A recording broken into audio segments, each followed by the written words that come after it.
EVO. Pie in the Sky Media. This series contains adult language and descriptions of graphic violence throughout. Listener discretion is advised. Welcome back to Criminal Mischief with Carolyn and Brandon. You're listening to episode 159, What Happened to Lindsey Baum? A special request for tips. Hey, Criminal Mischief Nation. So the title is wonky, but we're doing something a little bit different this week. We are replaying a previous episode on the Lindsey Baum unsolved murder case. So for a quick refresher, 10-year-old Lindsey Baum vanished without a trace on June 26th, 2009, while she was walking home from a friend's house. Now, this is in the small town of McCleary, Washington. The thing about this case is that even though Lindsey disappeared from this small town, the FBI was immediately called in to help to find her, along with multiple local law enforcement agencies. This was a huge case in Washington and became really high profile after Lindsey's photo was on the cover of a People magazine after she disappeared. And even though this was a huge high-profile case with tons of suspects and there's just so many layers to it, she was never found until 2017, when Lindsey's remains were found in a remote area by hunters all the way across the state in eastern Washington. Now, when I interviewed Lindsey's mom, Melissa, several years ago, it was a conversation that I have never forgotten for so many different reasons. And it's one of the reasons I'm going to do a deep dive into this case. And I'm hoping if you have any information related to the case, maybe you know someone who should have been interviewed but wasn't, please reach out to me on our show's new Instagram page at CM with Carolyn and Brandon. And that's on Instagram. So CM with Carolyn and Brandon, or on Facebook at Criminal Mischief with Carolyn and Brandon. So we're going to play the episode first, and then afterwards, I'll explain more about the case and my interest in covering it after the show in our bonus content. But until then, here's the case of what happened to Lindsey Baum. That I just need to get over it and move on so that the community can forget the darkness. Human beings, oh, how we love our metaphors. Symbolic imagery that help us make sense out of the senseless. How we cope with things we can't comprehend or explain. Light has become a metaphor for goodness. Darkness, not so good. Bad, even. Because we've learned that it's often in the darkness. That's where the evil lurks. The all too human predators who bide their time, waiting for the light, the unsuspecting innocent. And so it was in the disappearance of Lindsey Baum.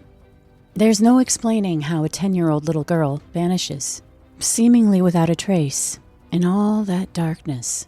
Because small towns aren't immune, even places where people say, and want to desperately believe, that nothing much ever happens there.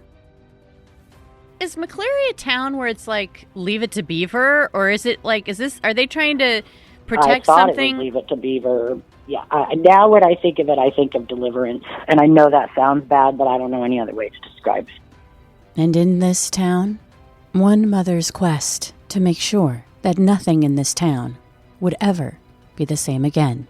A meeting where one of the council members stated that I'm tired of every time somebody Googles McCleary, Washington, Lindsey Baum pops up. Well, I have news for that city council person.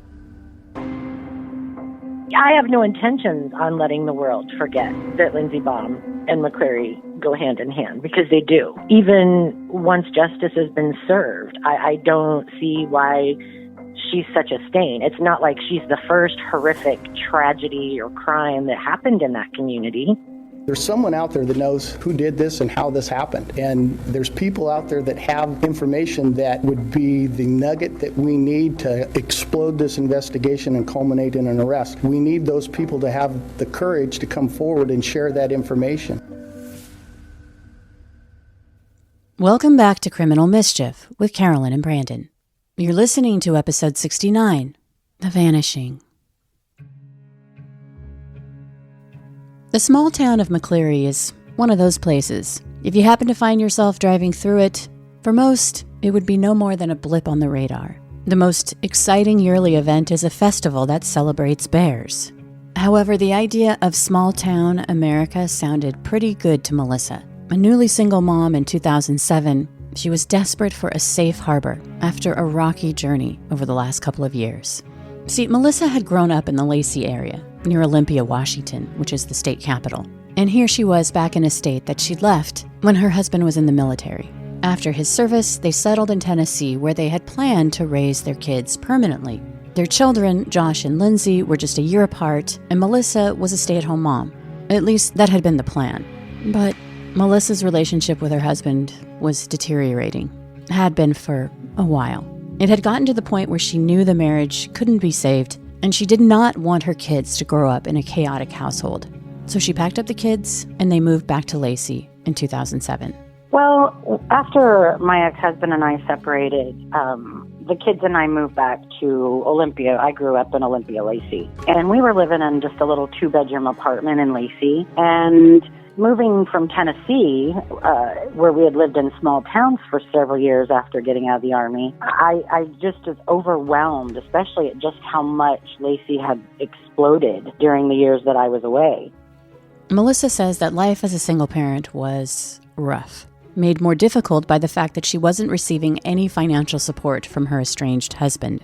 I really had some trouble with childcare when we first moved back, and I was a single parent. I was getting nothing from my ex-husband. He was 100% absent from the day that the kids and I got on the plane. And my son, who has autism, we were struggling with childcare. He got expelled from 3 different Y cares in the North Thurston School District, and there was no services. There was just nothing. A really good friend of Melissa's stepped up big time to help. So my friends who I'd grown up with, we've been known each other since we were in Brownies together. She's like, if you want to move out here, I can watch Josh and Lindsey for you before and after school. That's why we put them in Elma, because she lived and owned a business in Elma. McCleary was near Elma, which was 30 minutes away from where Melissa worked in Olympia, which meant she'd have a brutal commute both ways. And she wasn't crazy about how rural McCleary was, a former logging town. I was one of those paranoid mothers. Like, if you, Lindsey, for one, set up my MySpace, I wasn't even as tech savvy as she was. And, I didn't even put pictures. The only pictures of my kids were of them in their Halloween costumes and stuff. Like, I was always so fearful. And I was recently divorced, like very, very recently divorced. And it was Lindsey pushing me to try and date. And I was so fearful of inviting somebody into our life that would hurt my kids. And it's just weird that I tried to be so cautious. I used to pull up the sex offender registry in the area, and I would make both of my kids and any of their friends that were around, because they always had friends at the house, always, look at them and say, make sure they knew what they looked like in case they ever saw them. They knew, to stay away and to come straight home. Even though Melissa had her heart set on living in Elma, in the summer of 2007, before Josh and Lindsey started 5th and 4th grades, Melissa was stressed because she couldn't find housing in Elma, which is where she wanted to live. Well, there wasn't anything in Elma at the time. And because it was summer, I was in a crunch because I needed to get moved before the school year. So we ended up finding a place in McCleary. And I've spent a lot of time in Elma through my teen and early 20s, coming to the fairgrounds for concerts and the races every Saturday night. But I don't think I had been to McCleary prior to the day I went to look at the house. How far is Elma from McCleary? Like 7 to 9 miles, depending on which way you go. So would Elma be considered the big city and McCleary's the little bit more rural in a rural area? Well, that depends on what you think of as a big city. I guess if you thought of Olympia as being the size of Seattle, you could maybe think, no, Elma is a little bigger. I'm really not sure the population, no more than 5,000. Yeah. If that. I don't even think it's that. But McCleary is like 1,400. If you couldn't tell, Melissa did not want to live in McCleary. It wasn't her first choice. But as a struggling single parent, she made do and settled in McCleary. It sounds like from talking to the sheriff, and I kind of figured this already, this is like a quiet, sleepy town, no crime. Everybody's... Well, no crime that anybody was aware of. That's more correct. So but, how long had you guys... It was a quiet, sleepy little town that I developed a false sense of safety in. Melissa had made it work for nearly 2 years. But by 2009, she was fed up. She had made plans to leave McCleary by the end of the summer, before the kids started school again. The catalyst for the move was her son Josh turning 12, which meant he would be transferring to junior high. And she found out that his new school wouldn't accommodate his educational plan. The middle school would not accept his IEP because they didn't have to, because we lived out of district.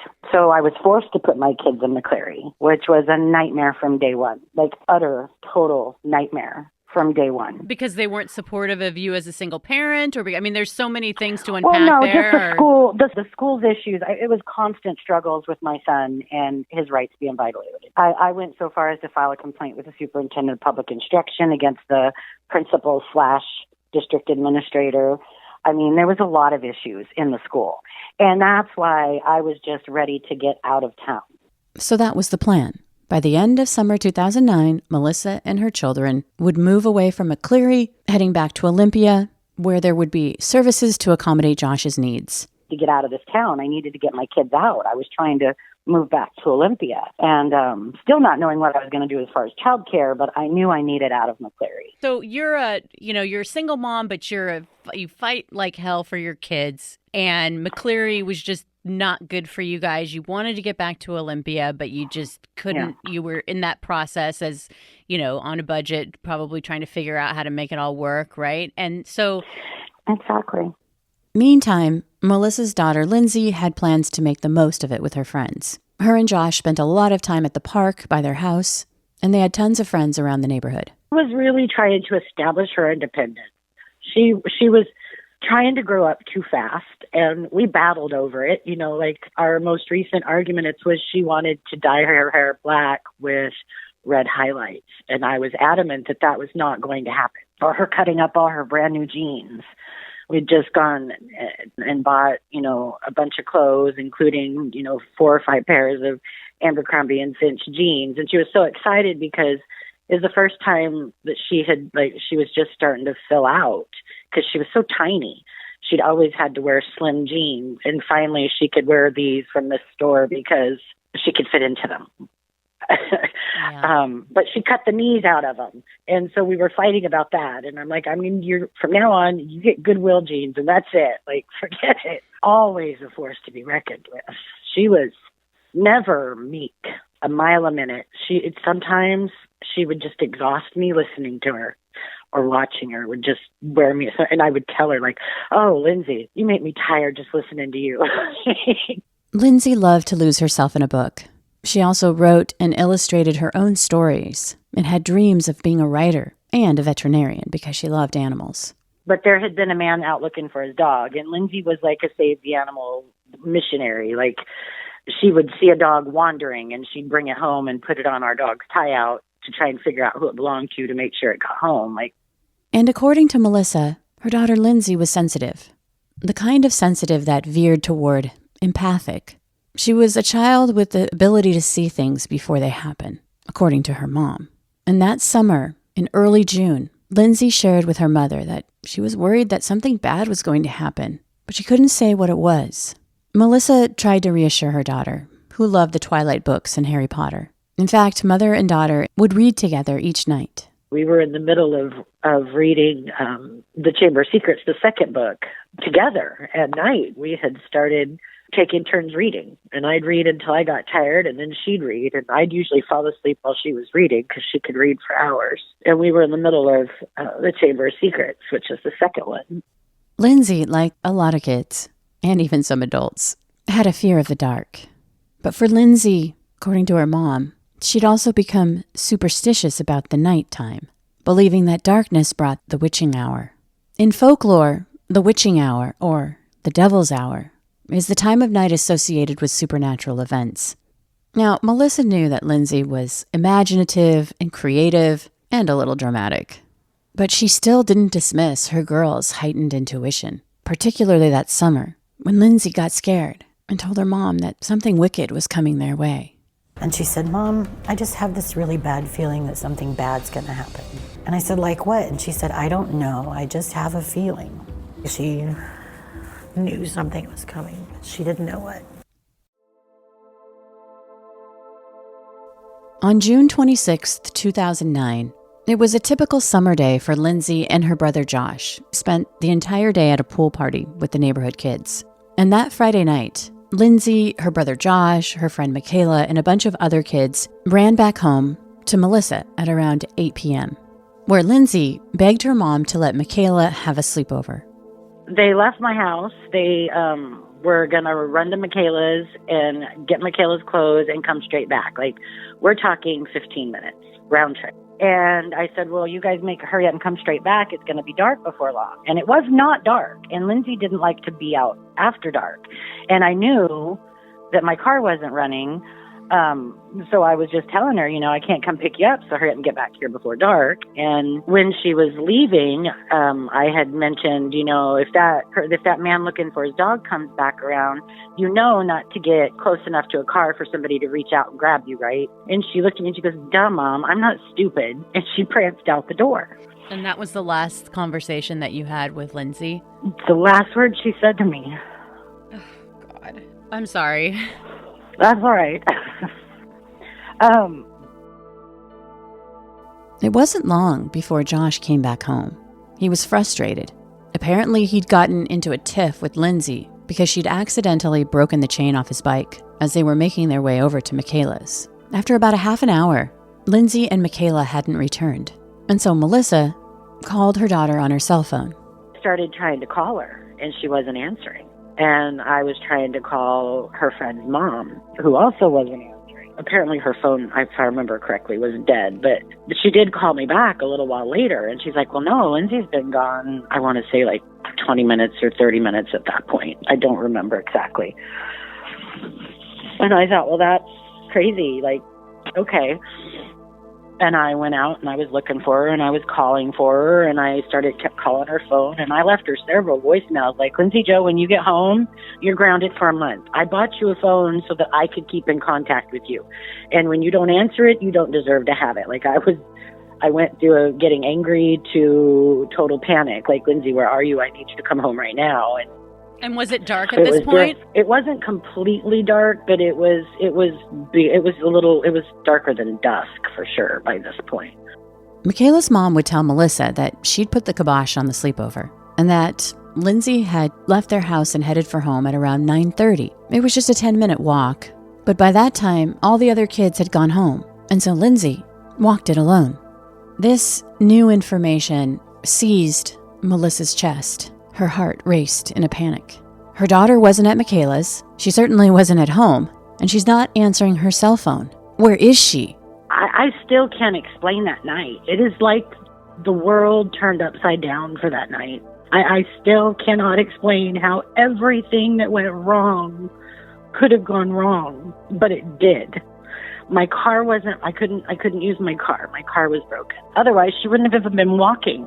She left her cell phone at home, which I'm 99.9% sure was accidental because she never went anywhere without her cell phone. She'd take her charger if her phone was going to die. She didn't take our German Shepherd that went everywhere with her. She left the house with like half a dozen kids, including my son and her friend. And they all went their separate ways. And then my son, who turned around and came back home because they'd gotten in an argument over her breaking the chain on his bike. And she just dumped the bike on the side of the road and said, "Well, I'll get it on the way back home." And he's like, "Wait a minute, you can't just leave my bike on the side of the road." And so they were arguing over it. And a friend of mine that lived just before where they were going texted me and said, "Oh, I saw the kids, they were fighting, so I sent Josh home." Melissa, now frantic. Her car isn't working, so she can't go driving up and down the street looking for her girl. She is so desperate for help. She turns to Lindsey's beloved German Shepherd, Cadence, locking eyes with the dog that has become their protector, directs her out of the house saying, "Go find Lindsey! Go find her!" Melissa continues to frantically dial her daughter's cell phone over and over, and it just keeps ringing and then goes to voicemail.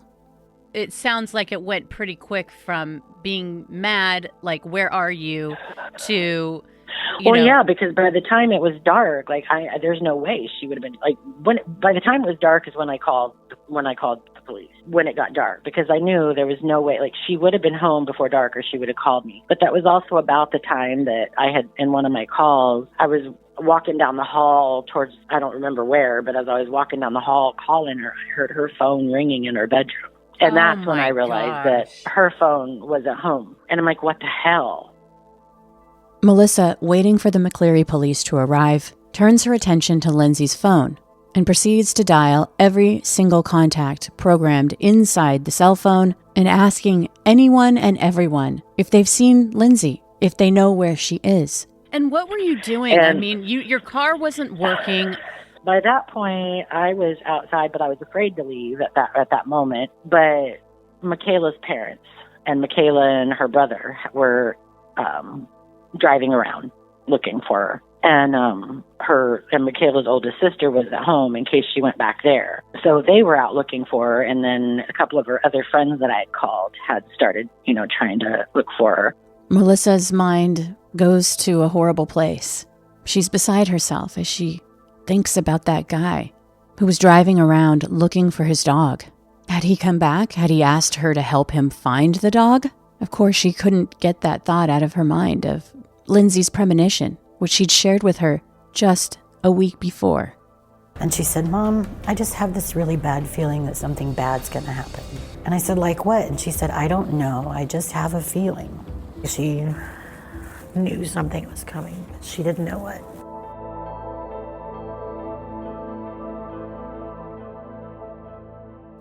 The McCleary police would arrive on Melissa's doorstep at around 10 o'clock that night. But it wasn't long before the Grays Harbor Sheriff's Office, a larger law enforcement agency in the area, would take the lead. Here's retired Sheriff Rick Scott from the Grays Harbor Sheriff's Office. So the city of McCleary is a very small rural community in our eastern edge of Grays Harbor County. They, at the time, had a chief of police and I believe 3 officers. One of their officers was called out at 10 o'clock that Friday night to initiate the search for Lindsey. And then one of my patrol sergeants, because they're on the same frequency we are, was kind of listening to what was going on, realized that they were looking for a juvenile female. And as the night wore on, he eventually went down there and offered our assistance in trying to help locate her. And so he had some of my deputies then go down and start to assist in just doing a neighborhood search. An overnight neighborhood search by law enforcement captured people's attention in town. And it wasn't long before word had spread like wildfire throughout the community that there was a missing 10-year-old girl.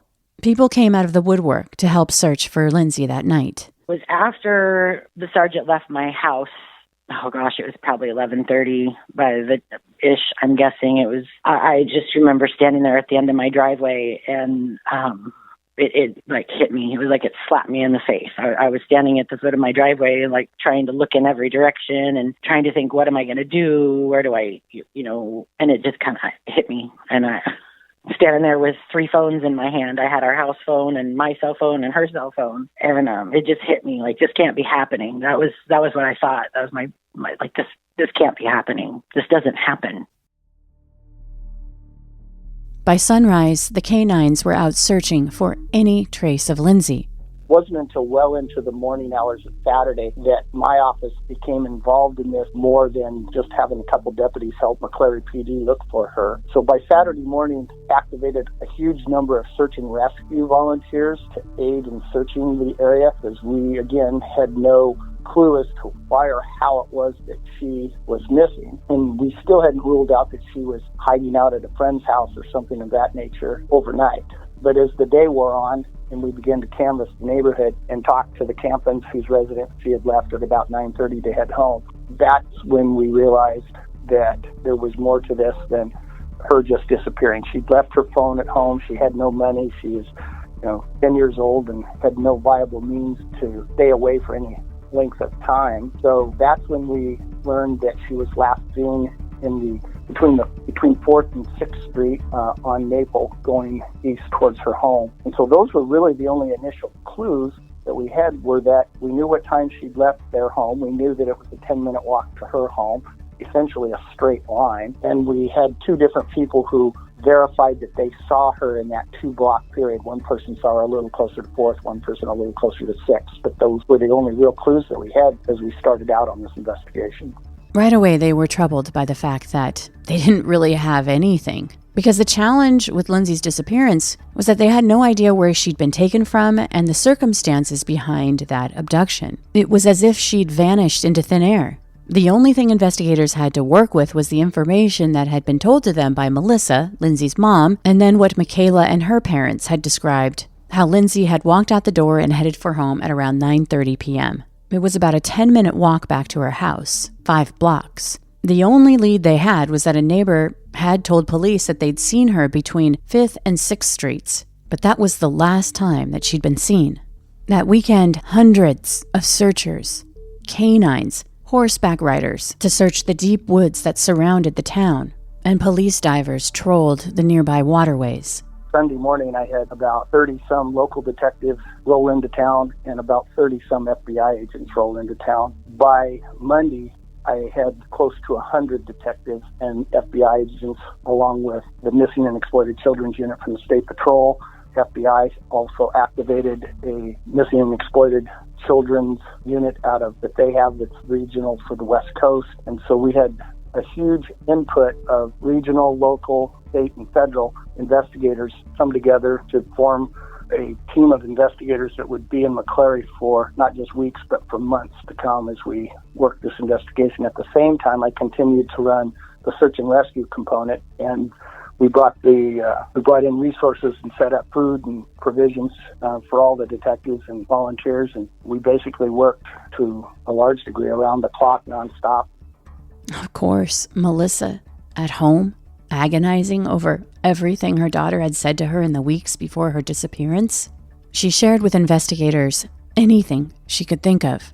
How just a week before her disappearance, Lindsey had told her that she and a friend were in the public restroom at the park and a guy had walked in on them. The man had sped off on his bike. Lindsey had also told her mother that summer that she and her friend had felt like a guy had been following them in a white car. Investigators chased that down and found out that a white vehicle matching the description that Lindsey had given to her mother was seen on surveillance video at a gas station nearby, close to the time that Lindsey had disappeared. That lead was investigated, but nothing came of it. Melissa also had told investigators about the man looking for his dog. He was quickly identified and ruled out. The man had been looking for his dog and had posted missing posters. But when you don't have that path of investigation to follow and you don't have that knowledge, then you got to just be so comprehensive that, you can't rule, there's no way to rule anything out or anyone out. The other complexity that we were dealing with is most cases you have trouble developing any people of interest in an investigation. Our problem was we had so many people of interest because we had to be so comprehensive. So we had to look at the registered sex offenders. We had to look at people who had been arrested but not convicted for suspected sex crimes. We had to look at any people that had any pedophile type behavior in their background. We had to look at anybody and everybody who we could identify that was out and about that night. And so as we would pour through these things, different people would become persons of interest, some for a matter of minutes and some remain that to this day. By November of 2009, Lindsey Baum's face was on the cover of People magazine, which, according to Rick, was both a blessing and a curse. When you have a case take on national attention, and we've had that happen before on some other cases, but not nearly to the extent that Lindsey's case did, it brings out a lot of the people who, the psychics and the people who are the cyber sleuths around the world. And so the internet, has shrunk the world to the size of a dime. And so we were getting information from literally all over the world, and we were getting inquiries from all over the world, from media in Europe and every place you could imagine. That's distracting to the investigators if they have to try to deal with that. So we worked very hard to manage that portion of the investigation and not burden any of the investigators and the supervisors that were out there trying to develop the investigation. But It does. It brings a little more pressure to bear when you've got that many people. We brought in some very high tech at the time, looked like huge motorhomes, but they're literally, FBI has these rolling offices. And so we brought those in with computers and stuff to try to be as much on site as possible so that the guys could work in McCleary, stay in McCleary, and we weren't having to run back and forth. But, when, different people showed up, and, you got to manage that so that you're not getting a bunch of rumor out there that suddenly becomes fact because somebody repeated it 3 times. So we worked hard to keep information out there, worked very closely with the family to have a representative there when we would do press conferences and talk to the various media. I mean, Nightline sent out Pierre Thomas, and he rode around in my car with me for a week. Those kinds of things just add to the distraction, if you will, of trying to focus on the investigation itself. Lindsey's disappearance made local and national headlines. But in the months following her disappearance, no one came forward with that tip that could lead investigators any closer to finding Lindsey. It's really all such a fuzz to me now. I mean, it's almost like I was out of my body. I don't even know. Days just turned into weeks. And Melissa says the keen one feels when your child goes missing is an indescribable pain that never goes away. But when you said I lost my right hand, I never realized it until she was gone that she was my best friend. And I never realized it until she wasn't here anymore. But she really was my tiny little best friend, even though she annoyed the crap out of me sometimes. And she wore me out. Was my best friend. Melissa says that accepting that her daughter was missing was difficult. But in her heart, she didn't believe that her daughter was dead. I mean, did they have any leads? Was there anything? I mean, was there anything that you could cling to? Was there any? In the beginning, sure. The problem was it was a hard lesson to learn, not to get your hopes up. In the early days of the investigation, and throughout, investigators have been tight-lipped. But the message was clear. They were talking to anyone and everyone inside and outside of that town. And when you have few clues, every rock needs to be turned over, which ruffled a lot of feathers. I truly believe if Lindsey had been a generations deep lifer in McCleary, it would have been a whole nother ballgame. But we were an out-of-town family that moved, and I was a full-time working mom that worked out of town, so it wasn't like we got a chance to get involved in the community, but we got to know people at the local grocery store, in the video store, in the little local Shell station right next to our house, and it wasn't like, but from the very beginning, they circled the wagons. Is what it was. And I just always dismissed it as because so many of the initial people that were questioned or investigated or searched or whatever were generational townies. I don't know. I don't mean that in a derogatory way. I just don't know how else to refer to them as, lifelong McCleary people, but generation-wise have been looked at, and they were feeling defensive. But what I never, which I could understand as a community member, how people could feel that way. What I never understood was why they blamed me for it. It was like they thought I had a magic wand and I was just pointing it at whoever I didn't think looked like I'd like them and telling the FBI and the sheriff, oh, go search them, make their lives hell, because I just don't like the way they look. Honestly, none of the people, especially that were publicly searched, were even anybody that I'd ever even seen or heard of before. So that couldn't have been further from the truth, but that was the feeling that I always felt. Like they felt like I was purposely trying to destroy the reputation of their community and their residents, and it's felt like that from day one. Over time, there would be movement in the case, resurrecting hope that maybe, just maybe, they would find Lindsey. In 2010, police and FBI would search the home of a 47-year-old man who had provided inconsistent statements to police. No arrests were made. In 2012, sheriff's deputies and the FBI got a search warrant for the home of a local shop owner, and they named him as a person of interest. On that search, investigators allegedly found ropes and handwritten notes about Lindsey's disappearance, but ultimately, no arrests were made. 2 years later, in 2014, police would investigate another man, but again, nothing came of it. Then, a bombshell hit in the summer of 2017. News broke that police were searching the Mason County home that belonged to the Emery brothers, who had been charged for the possession of child pornography. That home in Mason County was searched after children's clothes and examples of child exploitation were found inside the brothers' Seattle home. Mason County is just 17 miles from McCleary. Cadaver dogs were sent to the property.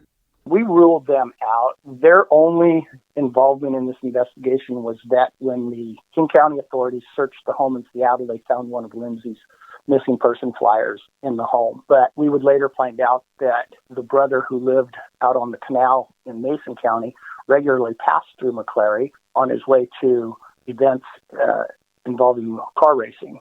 And we were handing out those flyers to anybody and everybody. We regularly would set up at the main intersection in McCleary where people would come off the freeway and then pass through McCleary in order to go to Mason County. We would set up at that intersection and hand out flyers to cars when they stopped at the stop signs because it's a kind of a three-way intersection. So we were handing those out by the thousands. So the fact that they would have one at that home in Seattle, while initially it was a red flag, we later ruled them out as having any possible involvement in this.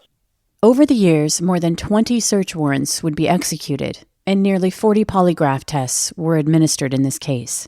We conducted multiple search warrants on multiple locations on a variety of different people over the course of this investigation.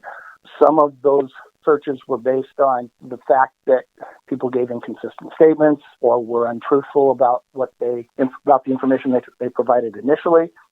Some of them were based on the fact that people were out and about and or had things in their criminal history or in their past that caused us to believe that they might have knowledge or involvement in the investigation. So all of those things allowed for probable cause to search, but no one at any point rose to the level that we considered them an actual suspect.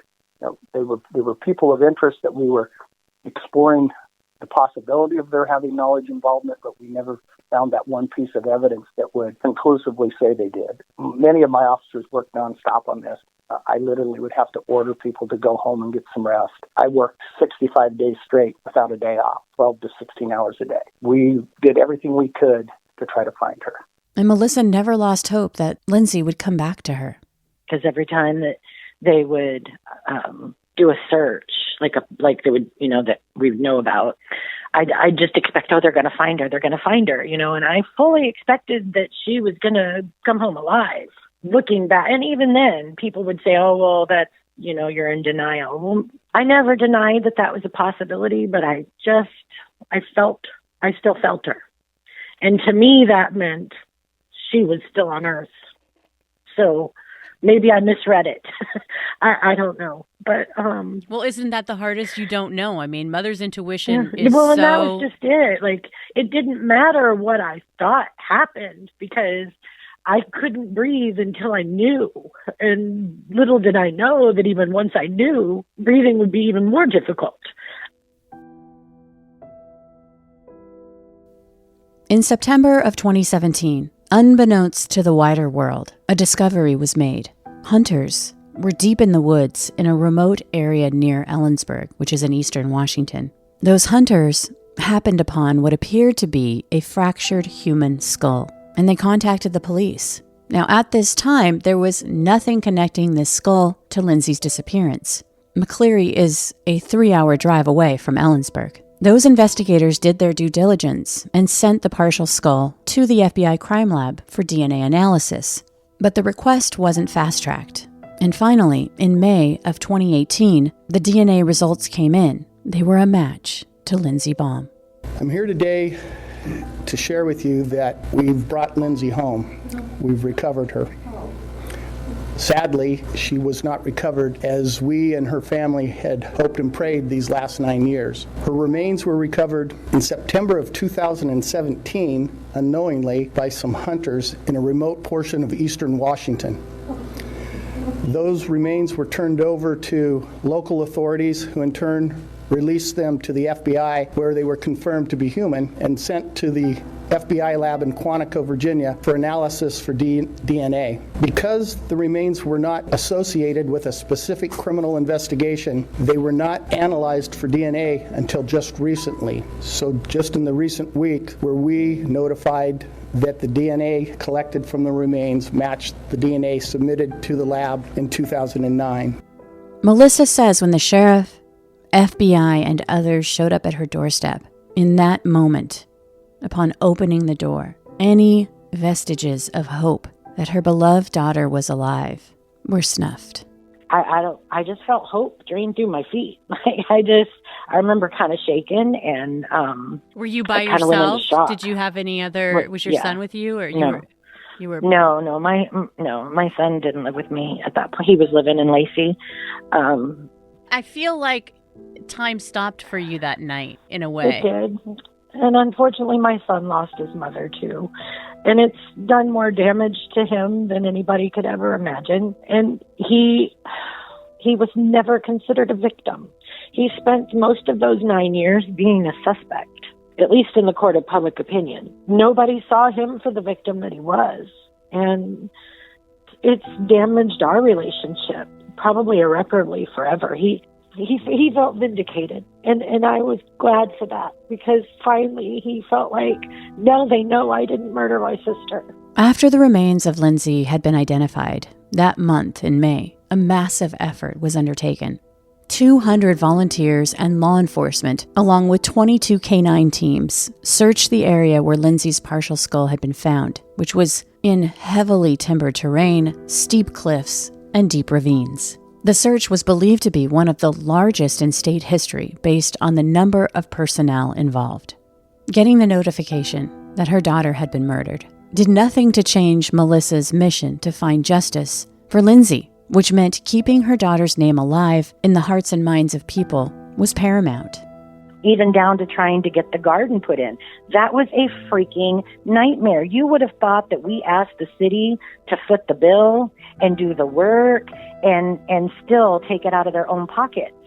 I mean, it was so ridiculous. I had to sneak in the brass plaque at the last minute so that, what were they going to do at the unveiling? Make me take it out? Because they wanted nothing to even remotely look remotely similar to a memorial. They were adamant about it. So my little bronze plaque with a poem and her birthday and her disappearance death day was not acceptable. But I did it behind their back to get it in.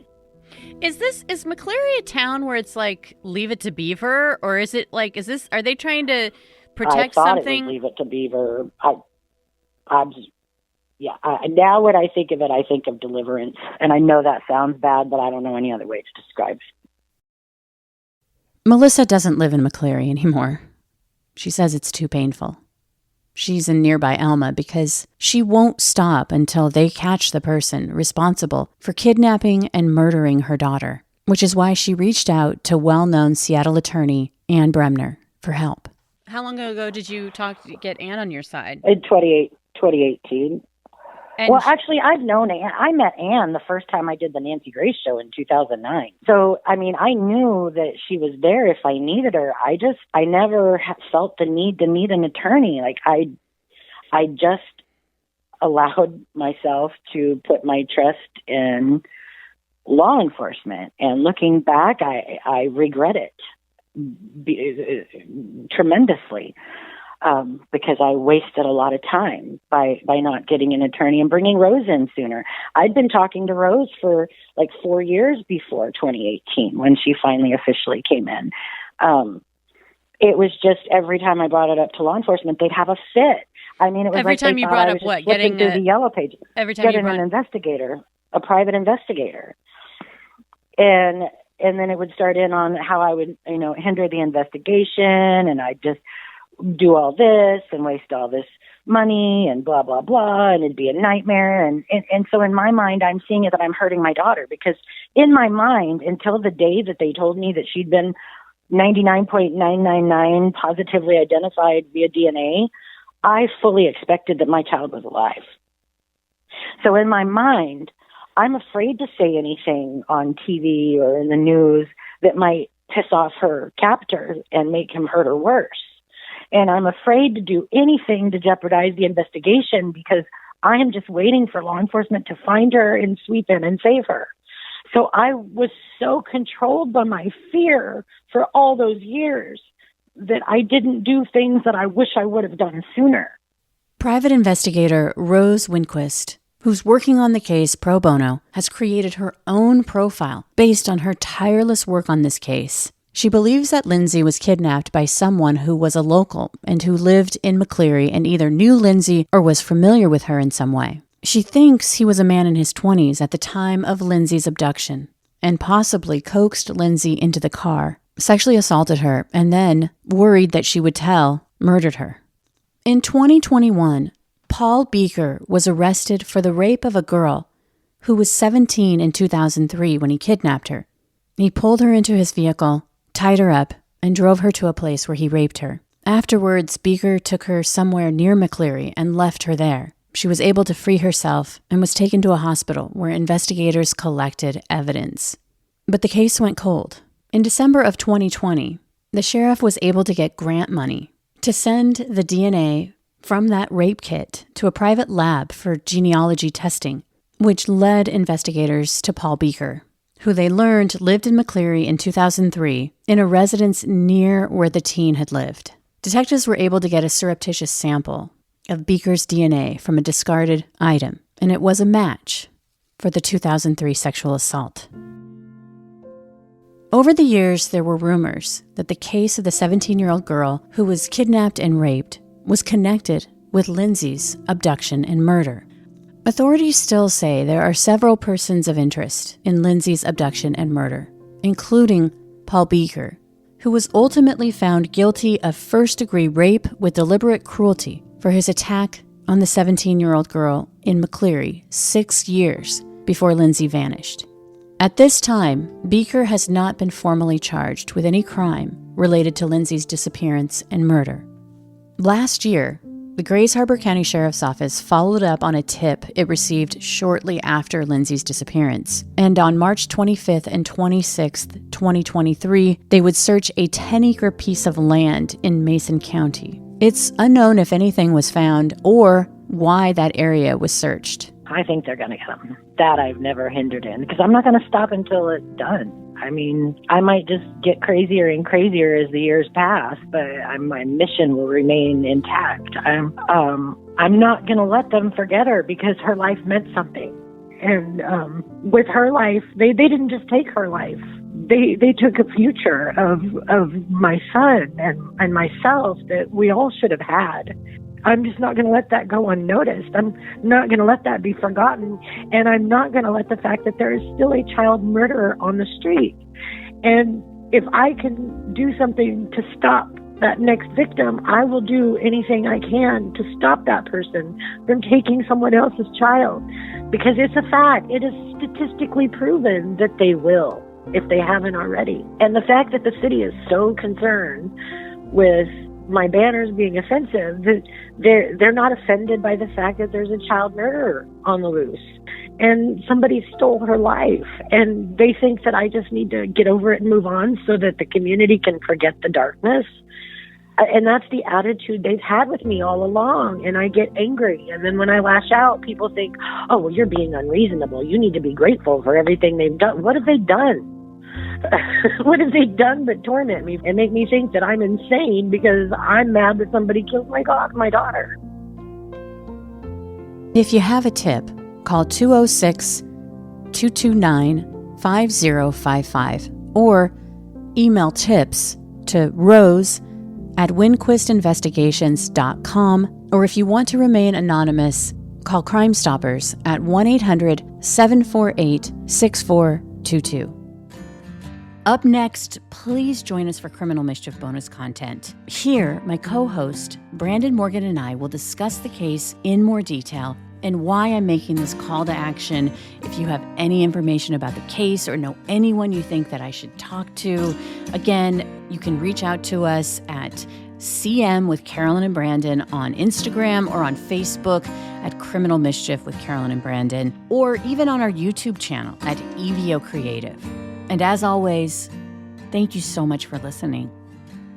From Pie in the Sky Media, Criminal Mischief is an EVO production. Recorded live in the beautiful Pacific Northwest. Were produced by Brandon Morgan and myself. Music by Soundstripe. For EVO Creative, I'm Carolyn Ossorio, your writer and host.